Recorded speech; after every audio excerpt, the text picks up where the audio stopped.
ഇന്ത്യയും പാകിസ്ഥാനും തമ്മിലുള്ള സംഘർഷം രൂക്ഷമാകുന്നതിനിടെ പാകിസ്ഥാൻ സൈന്യത്തെ പരസ്യമായി വിമർശിച്ച ഇസ്ലാമാബാദിലെ പുരോഹിതനായ മൗലാന അബ്ദുൽ അസീസ് ഗാസി ഇന്ത്യയുമായുള്ള യുദ്ധത്തെ താൻ പിന്തുണയ്ക്കില്ല എന്നും അദ്ദേഹം വ്യക്തമാക്കി.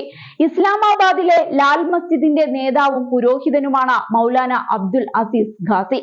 ബലോചിസ്ഥാൻ, ഖൈബർ പഖ്തൂൺഖോ തുടങ്ങിയ പ്രദേശങ്ങളിലെ പാക് സൈന്യത്തിന്റെ നടപടികൾക്കെതിരെ അദ്ദേഹം വിമർശനം ഉന്നയിച്ചു. ഇന്ത്യയുമായി യുദ്ധമുണ്ടായാൽ പാകിസ്ഥാനെ പിന്തുണയ്ക്കുമോ എന്ന് അദ്ദേഹം തന്റെ അനുയായികളോട് ചോദിച്ചപ്പോൾ ആരും കൈ ഉയർത്തിയില്ല.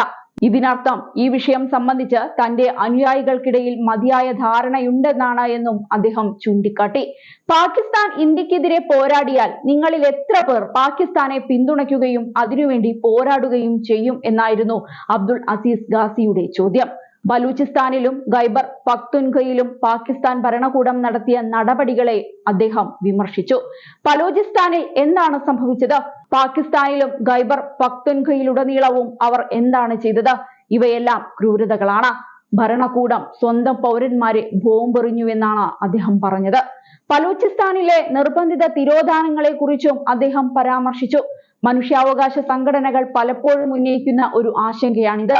പാകിസ്ഥാനിലെ ഖൈബർ പഖ്തൂൺഖയിൽ നിന്നുള്ള ഒരു ഇസ്ലാമിക പ്രാസംഗികനും പാക് സൈന്യത്തെ തള്ളി രംഗത്തെത്തിയിട്ടുണ്ട്.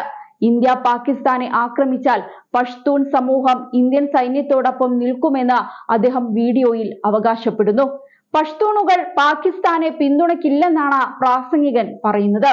ഇന്ത്യ പാകിസ്ഥാനെ ആക്രമിച്ചാൽ ഞങ്ങൾ പഷ്തൂണുകൾ പാകിസ്ഥാൻ സൈന്യത്തിനെതിരെ ഇന്ത്യൻ സൈന്യത്തിനോടൊപ്പം നിൽക്കും. അവർ പഷ്തൂണുകൾക്കെതിരെ നിരവധി അതിക്രമങ്ങൾ നടത്തിയിട്ടുണ്ട്. ഞങ്ങൾ പാകിസ്ഥാന് സിന്ദാബാദ് പറയുമെന്ന് നിങ്ങൾ കരുതുന്നുണ്ടോ? ഒരിക്കലും ഇല്ല എന്നാണ് അദ്ദേഹം വ്യക്തമാക്കിയത്. ഈ വീഡിയോ ഒരു പൊതുസമ്മേളനത്തിൽ റെക്കോർഡ് ചെയ്തതാണെന്നാണ് റിപ്പോർട്ട്. എന്നാൽ വീഡിയോ ചിത്രീകരിച്ച സമയവും സ്ഥലവും സ്ഥിരീകരിച്ചിട്ടില്ല. ഇന്ത്യ പാകിസ്ഥാന് തിരിച്ചടി നൽകിയതിനു പിന്നാലെ ഇരു രാജ്യങ്ങളും യുദ്ധത്തിലേക്ക് കടന്നേക്കുമെന്ന പ്രതീതി സൃഷ്ടിച്ചിട്ടുണ്ട്. ഇതിനിടെയാണ് പാകിസ്ഥാനിൽ നിന്ന് തന്നെ ഇന്ത്യൻ സൈന്യത്തെ പിന്തുണച്ചുകൊണ്ടുള്ള പ്രസ്താവനകൾ പുറത്തുവരുന്നത്. പഷ്തൂൺ ഗ്രൂപ്പുകൾ പ്രത്യേകിച്ച് ഖൈബർ പഖ്തൂൺഖ, ബലൂചിസ്ഥാൻ എന്നിവിടങ്ങളിലെ സൈന്യത്തിനെതിരെ ദീർഘകാലമായി പരാതി ഉന്നയിക്കുന്നുണ്ട്. പാകിസ്ഥാൻ സൈന്യം തങ്ങൾക്കെതിരെ അവകാശ ലംഘനങ്ങൾ നടത്തിയെന്ന് ഇവർ പലപ്പോഴും ആരോപിച്ചിട്ടുണ്ട്. സിവിൽ സൊസൈറ്റി ഗ്രൂപ്പായ പഷ്തൂൺ തഹാഫുട്ട് മൂവ്മെന്റ് സൈനിക നടപടികൾ, നിയമവിരുദ്ധമായ അറസ്റ്റുകൾ, ആളുകളെ കാണാതാകൽ എന്നിവയെ പരസ്യമായി എതിർത്തിട്ടുമുണ്ട്.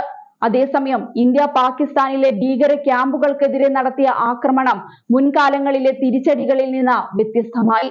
2016 ഉറി സർജിക്കൽ സ്ട്രൈക്കുകൾ, 2019 ബാലാകോട്ട് വ്യോമാക്രമണങ്ങൾ അല്ലെങ്കിൽ മറ്റു മുൻകാല ഇന്ത്യൻ ഓപ്പറേഷനുകൾ എന്നിവയിൽ നിന്ന് വ്യത്യസ്തമായി ഓപ്പറേഷൻ സിന്ദൂർ സാങ്കേതികമായി ശക്തവും വിപുലവുമായിരുന്നു. പാകിസ്ഥാൻ അധിനിവേശ പ്രദേശത്തേക്ക് ആഴത്തിൽ ആക്രമണം നടത്താനുള്ള നീക്കം ഇതാണ് അടിവരയിടുന്നത്. ബാലാകോട്ട് ഓപ്പറേഷന് ശേഷം ഇന്ത്യ നടത്തിയ ഏറ്റവും വിപുലമായ അതിർത്തി കടന്നുള്ള ആക്രമണം മാത്രമല്ല, ഇന്ത്യയുടെ തന്ത്രപരമായ നിലപാടിലെ ഒരു പരിണാമം കൂടിയായിരുന്നു ഓപ്പറേഷൻ സിന്ദൂർ. ഏപ്രിൽ 22-ന് ജമ്മു കശ്മീരിലെ പഹൽഗാമിൽ 26 സിവിലിയന്മാർ കൊല്ലപ്പെട്ട ഭീകരാക്രമണത്തിനുള്ള പ്രത്യാക്രമണമായിരുന്നു ഇത്. പാകിസ്ഥാനിലും പാക് അധിനിവേശ കശ്മീരിലുമായി 9 സ്ഥലങ്ങളിലാണ് ഓപ്പറേഷൻ നടത്തിയത്. ഇതിൽ മുസാഫറാബാദ്, കോട്ലി, ബഹവൽപൂർ, റാവലക്കോട്ട, ചക്വാരി, ഭീംബർ, നീലം, വാലി, ധലം, ചക്വാൾ എന്നിവ ഉൾപ്പെടുന്നു. ആകെ 24 മിസൈൽ ആക്രമണങ്ങളാണ് നടന്നത്. ഇത് ഇന്ത്യ ഇതുവരെ നടത്തിയതിൽ വെച്ച് ഏറ്റവും വിപുലമായ ഒറ്റ ദിവസത്തെ ഓപ്പറേഷനാണ്.